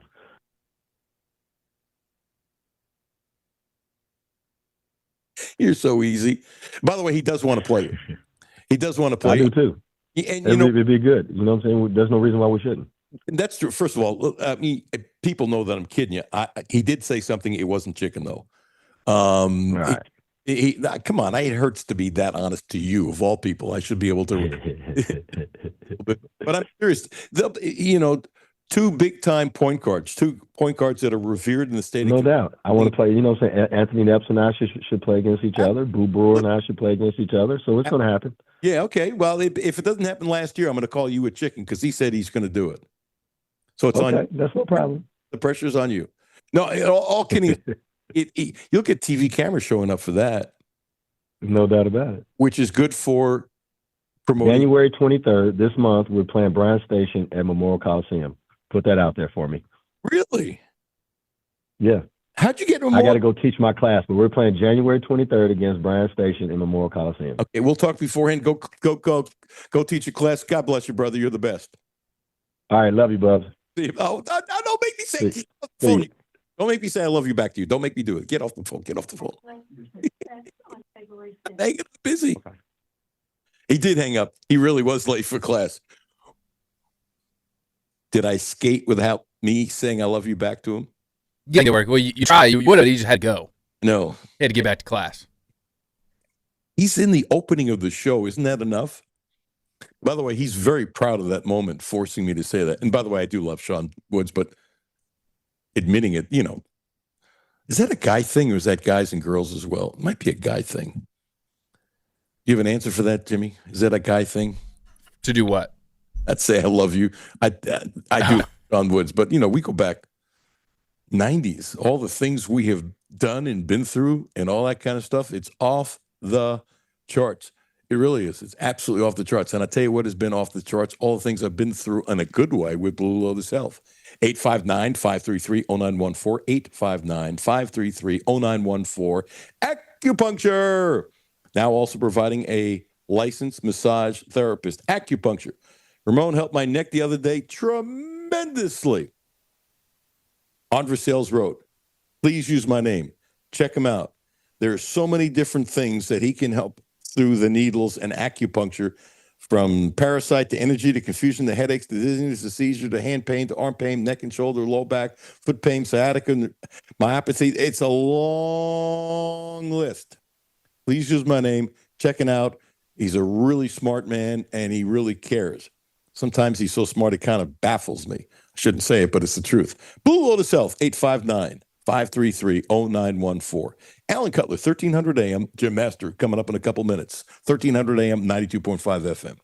The Alan Cutler Show on ESPN 92.5 and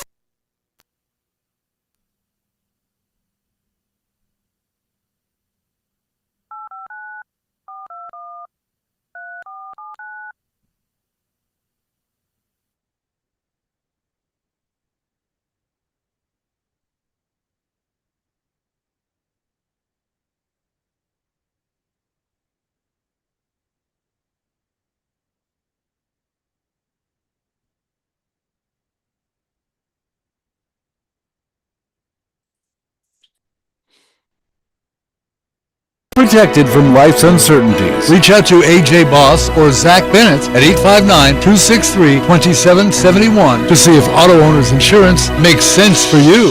Hey, I'm Dale Wise. I've just recently retired. I know that the electronics, if you don't keep up with it, it can get away from you and get real confusing. Republic Bank's app, I use their app, and it is so easy to use. I log in with my fingerprint, so it's super easy. I don't have to remember 50 million different passwords and all that stuff.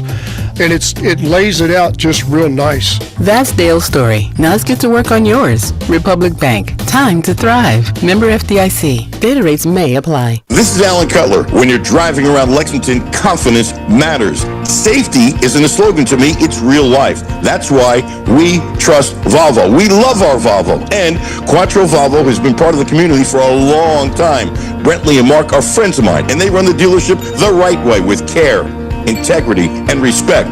If safety, smart design, and peace of mind matter to you, start at Quattro Volvo. Now offering, how about this, 0% for 72 months on select 2025 models or 0.99% for 36 months on select 2026 models through February 2nd. Visit QuattroVolvo.com. See dealer for details.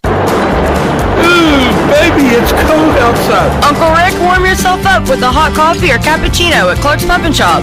Kappa what? Cappuccino. And while you're there, be sure to pick up some of our in-store specials. We have assorted Hershey, Reese, Kit Kat, and Payday king-size candy bars. Buy one, get one for $1. I feel warmer already. Clark's Pub and Shop. Return, refresh, refuel.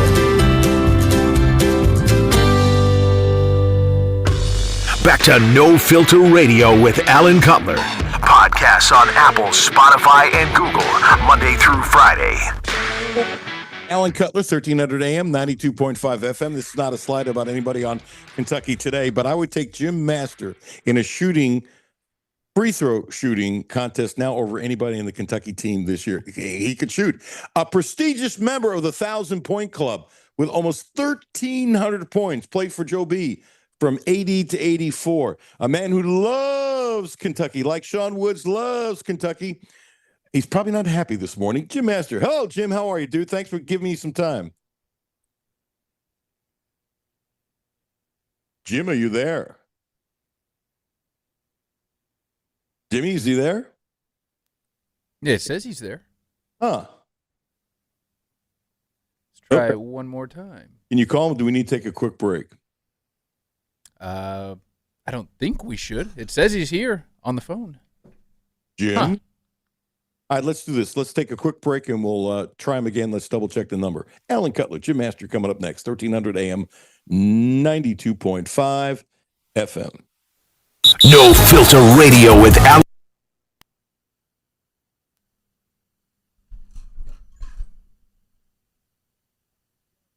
Do you have the number? Did I give you the right number? Yeah, I had him, and he talked to him on hold, and it says he's here. Jim, can you hear us?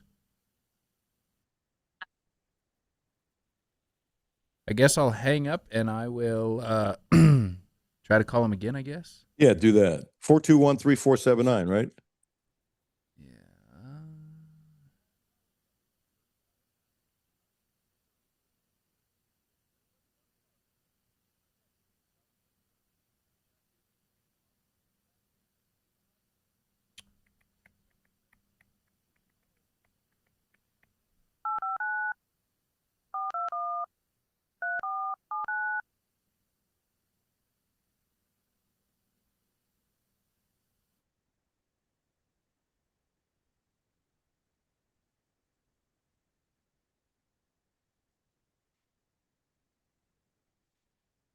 I just texted him too.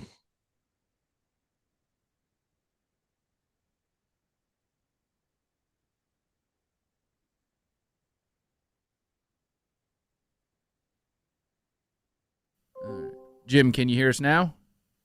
I can hear you. Okay, perfect. All right, now we hear you. Okay. All right, we'll be back in about 20 seconds. Here we go. Okay. Friends of mine, and they run the dealership the right way with care, integrity, and respect. If safety, smart design, and peace of mind matter to you, start at Quattro Volvo. Now offering, how about this, 0% for 72 months on select 2025 models or 0.99% for 36 months on select 2026 models through February 2nd. Visit QuattroVolvo.com. See dealer for details. Back to No Filter Radio with Alan Cutler. Podcasts on Apple, Spotify, and Google, Monday through Friday. 1,000-point club at the University of Kentucky. It's prestigious. Jim Master, way past the 1,000-point club at 1,283 points back in the early 80s, from 80 to 84. Great sharpshooter. And Jim, I don't know if you could heard me as we were hooking up. I would take you now, and this is not a shot about anybody who's on the team now, but I would take you now in a free throw shooting contest over everybody on the team today. Am I nuts? Jim, are you there? We just Anybody had there? Yeah, can you hear me, Jim? Good. I can hear now. Okay, all good. Wow, this is a first, and I'm introducing someone for the third time. A member of the prestigious 1,000-point club at Kentucky, which means a lot here, with 1,283 points. And Jim, what I said, this is no disrespect to anybody on the team, but I would take you today in a free throw shooting contest over anybody on the team. Am I wrong? Well, I actually could do free throws still. They try to get me to do some over at Sayre once in a while with the kids, but yeah, Alan. It's tough times. Let's be honest. It's brutal. That was brutal last night. And the shooting, not only the foul shooting, a couple of shots when you think you need them, we're just not doing anything well. And unfortunately, it's the 3 or 4 turnovers at the end of the game, and really what I call unforced turnovers, kind of like in tennis. It wasn't like it was crazy defense. They just made some bonehead plays and turned the ball over. So very, very frustrating right now, very concerned. Of course, I'm going to still root and hope they can turn it around, but very frustrating, very concerning. And you could change it tomorrow. And one of the positive things to say is, and I said this before he came back, I said this before the season, whenever JQ come back, and I said if he came back because I knew nothing, nobody knew anything when he come back. If he came back by mid-January, that was great, but you need to give the kid a month to get in basketball kind of shape. He's in shape and he's strong, but he's not in basketball shape. Kid hasn't played in a year. So having the couple games he has means nothing to me. And now a month from now, if he is much better, then there's a problem. But certain people getting down on him going, no, the kid's coming back from major surgery. Plus he had 2 things wrong with his knee, not one. And so, the way he's playing right now means nothing to me. And I think there's a fairness there. Yeah, it's a fairness, and we got spoiled on the first game because he looks spectacular, nothing short of spectacular. So I would agree with that. And, again, him playing, he's going to get better. You just hope the team plays around the ball movement, playing together. Just nothing seems to quite go the right way. And then we kind of had it there, Alan. We had the lead in the 3 bonehead. bonehead turnovers. And Oweh, who I'm not going to get on much at all. I mean, I think he plays hard on both ends. Crazy, gets to the hole, and let's be honest, he misses a layup. That probably would have sealed the game. So I don't know. Just nothing went right the last 4 minutes. Can you see the light at the end of the tunnel for these kids? Well, I'm optimistic. I'm optimistic in what I do for a living. I'm optimistic about Kentucky basketball. But again, it's getting further into the season. So, yeah, I'm still holding out hope. I'm still going to root for the team. I'm still thinking the coaching that they're gonna figure something out. I know they're trying. Let's face it, we're all trying. Right? We're all fans trying to tell them what to do too. So I hope so. I think so. I think there's enough talent there that if they could just get it to gel some. I think Lowe played pretty well the other night when we got beat at Alabama, which was ironic to me because I thought if he would play well, we would play better. But last night, again, a couple bonehead turnovers. He did kick the ball out a few times, and when we needed someone to hit one, they just didn't hit one. That's what I see. Yeah, so there's still hope, but, it starts immediately. They got to turn it around. I said earlier this week that these 3 games were pivotal. They couldn't go 0-3. It'd be nice if they go 3-0. It'd be okay if they go 2-1. But if they go 0-3 in this stretch, Mississippi State has now won 6 in a row, and I love Hubbard, the little guard. But you're supposed to beat Mississippi State at home, and you're supposed to beat Missouri at home. But if they go 0-3, I don't see a path to making the NCAA tournament. I'm not trying to be mean, and maybe they will get better. Right. I want them to win. You know that. You've known that since you met me. But yeah. I'm looking at this thing. I'm going, they don't seem to play with confidence. And I'm going to use a word. You're going to disagree with me. I'm all good with that. I think the world of you. Disagree with me like crazy, Jim. I think they choked in the last minute. Everybody chokes sometimes. Those 2 turnovers were ridiculous. They were ridiculous. Yeah. Well, I agree. I mean, it's the first thing off my mouth is how the turnovers. It's just, wow. I'm sitting there watching with my son. I'm like, wow. I can understand. I'm just being honest, too. I can understand an 8th grade team doing it. I can understand a 9th grade team doing it. But, wow, some of those turnovers. Agreed with everything you said. The other one is, too, rebounding. Not that they got totally out-rebounded huge, but I still see a couple standing around on defense. I thought, in my opinion, way too easy. Missouri kind of the alley-ooping, the over-the-top passes, and the kind of move the ball. And our guys, I thought, a couple of our big guys standing around way too much. I thought there was way too many easy baskets. Credit Missouri for running good plays. But, again, I think there's an effort problem. I think there's a toughness problem on some kids. I think you hit it, too, though. I'll give you another one. Confidence. I think you could see that last night. These guys have been beat down a few times. I think you are starting to see maybe a confidence problem. Yeah, getting an open shot and not hitting it. Of course, you're going to miss some, but I think there might be a little confidence now. They've been beat so many times. See, I don't know anything can turn around. I get that. You get that too, but I don't see the path of turning it around, and I hope I'm wrong. But I would agree. I thought Lowe would be the big difference. He has been in a couple good games, Alan. He was. A couple big games. And now we're kind of reverting back to some more things here. So, I don't know. I hope he stays healthy. I think he's still the only shot we had to turn it around. I don't think if he was not able to play, I think he's our only true point guard. So, yeah. And I thought, again, he did some good things last night, but there's just not enough good things going on with the whole team. Let's face it. Just not enough. Alan? But as you say, you look for the positive. We were up with 4 minutes to go pretty nicely. And then just made tons of bad plays. So anyway, hope they get it back. I thought this would help. Sorry for stepping. I thought when it was 66-58, honestly, I thought the game was over. I thought Kentucky had in the bag. So I'm not feeling negative at all. They played much better in the second half. Then all of a sudden they started playing a little hero ball, which even Goose admitted after the game on his post-game show. And it's like the pressure came on. Missouri got a dunk, and they set up the three-point shooter who nailed one. And all of a sudden you could see the whole thing changing quickly. And I'm going, as it's going on, I'm sure other people, and you would think the same thing. Wait a second, this game should have been over. What the hell just happened? That's exactly right. So when something like that shocks the system, then the pressure comes too. When it gets tied up or down one, Yeah, I think that's exactly what happened. It just kept rolling, kept going the wrong way. But those mistakes are just unacceptable. Like I said, you can make a bad play. Someone plays great defense on you, blocks your shot, does something crazy. Those are unforced turnovers, most of them, Alan. That was just crazy. I just didn't understand it. So, anyway. When you watch the game with your son, how frustrated do you get? Do you get as frustrated as you, or you get more frustrated than your son? Who's worse?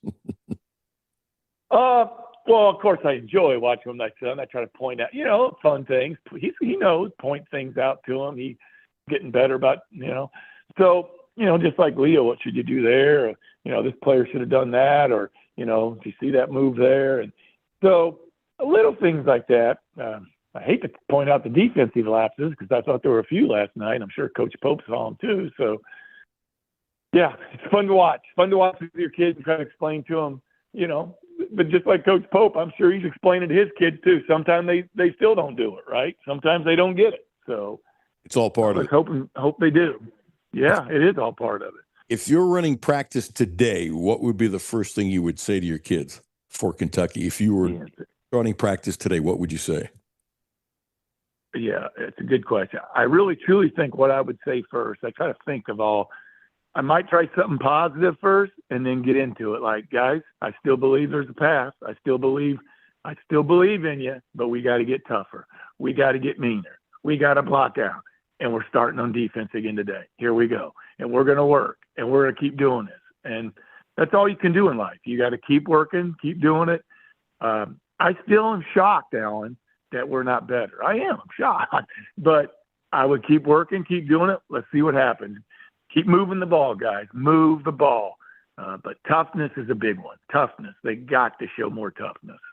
I say this with loving kindness. In other words, I'm not trying to be mean or nasty or anything like that. I don't talk to Mark Pope. I do see body language. I'm wondering, as much as he should know and does know the hugeness of the program, he lived it, was a great player here, beloved, all that kind of stuff, as everyone knows. I wonder if the pressure's getting to him too. He is human, There's, it's understandable. This is Kentucky. It's not Utah Valley State. And I'm not throwing in the towel and say he's not the right guy or anything like that. I do believe he now has to show us he's the right guy. And I think that's fair. Somebody else might think so. But I'm a little worried about him. I will say this first. I think we all have short memories. We all want the wins. I thought last year's season, he's only been here two. I thought I got to give him his due. I thought last year's season was very good, very exciting, crazy wins with a hurt point guard, which is ironic, obviously, because we got some of that going on this year. So second year, we thought we were going to be great. I'll say this time, still time left. And I like to say this about anything. Judge Kentucky basketball this year at the end of the season. Let's see what happens. There's still time. So let's see what happens. But I would judge him at that time. But he's such a smart person. I'm pretty sure his faith and everything. He's a strong-minded guy. I promise you. So let's see what happens. I know it looks darkest before the dawn. Alan. Let's see what happens. Okay, and I think not only is that fair, but I've always believed, and I've said it many times, had Butler been healthy, they did a hell of a job beating top 20 teams. It was unbelievable how good they were. And had he been 100%, and Robinson been 100%, they might have beat Tennessee, and they might have made the Final Four. And I don't think that's a stretch. And I've said it many times, and I thought he did a really good job last year. Not his fault Butler got this awful thing, and then Jackson Robinson with a broken bone, and he just played it. Best 5 games that he had all year. And I thought he was right in front of our eyes, blossoming like a flower about to bloom. And I love Butler's toughness. They need Butler's toughness. Oh, Lord, they need Butler's toughness. So I thought Pope did a hell of a job last year. I'm not making anything in his history, but sometimes when you take a deep fall, he's got to climb his way out. That's all I'm coming from. Yeah. I think that's fair, but I think everything he said was fair. And they did make the Sweet 16 with a lot of injuries. So I'm going to say it. Let's see. But one thing you're right on, no doubt in my mind. They need to win the next 2 games. Yes. But I thought that last night. So let's see what happens. All right, Jim, always appreciate your time. Appreciate your 2 cents. And it's a blessing you get to watch the game with your son. See, that's a beautiful thing. It is. he's got so many games now. We can't make it to Rupp Arena much because he had practice last night. So he came home. We watched the rest of the game. So there you go. That's a lot okay. of fun. Hey, I can feel your smile because we know each other a little bit. I can feel your smile over the phone, so I'm happy for you. Yep. All right. We'll talk to you maybe next week or the week after. Yeah, you want to give a quick plug for what your business, or you want to do that? Oh, it's all good. I manage money for people down at Baird. That's something I enjoy and almost enjoy it as much as playing basketball. So it's great. Good for you. Hey, Jim, bless you, dude. Hope we talk next week. Have a great day. All right. Thank you, buddy. See you, man. Jim Master, always fun to talk to. An interesting perspective. It's, look, the man bled for the program, and he's trying to say, okay, let's see and judge it at the end of the season. I think that's fair, Jimmy. Some people won't say that, but I think that's fair. And my holding out of hope here, if JQ turns into a player that I think he can turn into, and I stand by what I said, was it September or August, whatever the hell it was, and I said it many times, whenever he comes back, you got to give him a month. And I think that's fair. And I wouldn't give a blank if he was playing for Kentucky or Tennessee or Oshkosh or Transylvania. What he went through and how he came back, besides the ripped knee, the broken bone, I mean, it's remarkable. It really is. And he's getting a feel for what's going on. So there's a lot of fun today. Mike DeCourcy is wonderful. And I need to do a really good job on Tuesdays and Fridays mentioning his bracket, which he does for Fox, and he's great at it. He doesn't get enough publicity for the bracket. There's another gentleman who gets a ton of Lenardi. Lenardi's great. I mean, but Mike's my friend, and I think he should get more pub. By the way, I don't know if you've done this, and I have. If you look at Mike's bracket and Lenardi's bracket, it's amazing how similar they are. And by the way, they're not cheating off each other and stuff like that. I think you're talking about two really, really smart people. The other thing is, let me give a plug for it because I'm going to read it this afternoon. He did something really smart. Fisher, the coach at Michigan, who became the interim coach, who went through Lexington on his way to win a national championship because he was the interim coach and just won games at the end as the head coach. He's relating that to Pete Golden and doing a column. That's really, really smart. It's really, really smart. I will tell you that tomorrow, the joy I had doing this was off the charts. Scott Padgett Scott Padgett has always been one of my favorites. And he will talk about it tomorrow. I did not bring it up. Didn't think it was proper for me to bring up. No filter or not. He just lost his father, and he brought it up. And the emotion with that, and I'll just share the story because you'll hear more of it tomorrow. Jimmy, how about this? And Jeff doesn't want any publicity for this, but after he lost his dad, Jeff got in the car, drove 2.5 hours just to be there for the visitation. Doesn't surprise me, by the way. And the guys that were his teammates that sent flowers, and the guys who were his teammates, these are lifelong friends. And he said the obvious, and Jimmy, you've heard me say this many times, and maybe you've said this with Matthew on your show, but with all the changing of players being there 1 year and stuff like that, they will never have the opportunity to have the relationship that Scott has with his guys because they were together for 4 years. So you just can't. It's not humanly possible. And Scott just turned 50, which, by the way, makes me feel old, Jimmy. It really does make me feel old. Not the first time this happened, but the relationship that Scott has with his teammates, he loved those guys like brothers. If he was here for a year, there's no way on this earth that he could have the relationship he has. These are relationships until their last breath. And I think it's beautiful. And they would have had this relationship whether or not they won the national championship. Is a little stronger?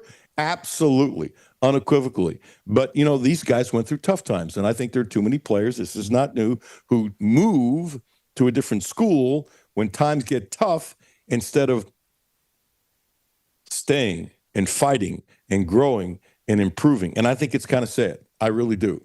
I absolutely really do. Thank you to Mike DeCourcy. Thank you to Jim Master. Thank you to Sean Woods. Another special day tomorrow, including a taped interview with Scott Padgett, assistant coach for Mississippi State. And one of these days, Scott Padgett needs to become a head coach again. I'll talk more about that tomorrow. It ticks me off. I almost used another word and by the way, he's happy at Mississippi State. That's not the problem. There's no shill there, but he should be a head coach again. And he will explain why too.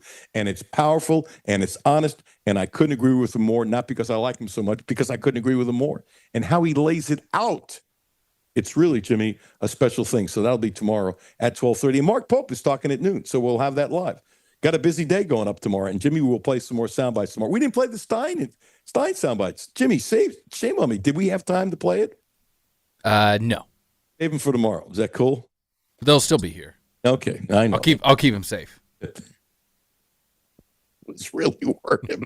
It's pretty funny, Jimmy. Thank you, Jimmy. Appreciate you tremendously. Brad Dale coming up next. Matthew and Jimmy at 10. You'll keep them safe. I'll be back at noon.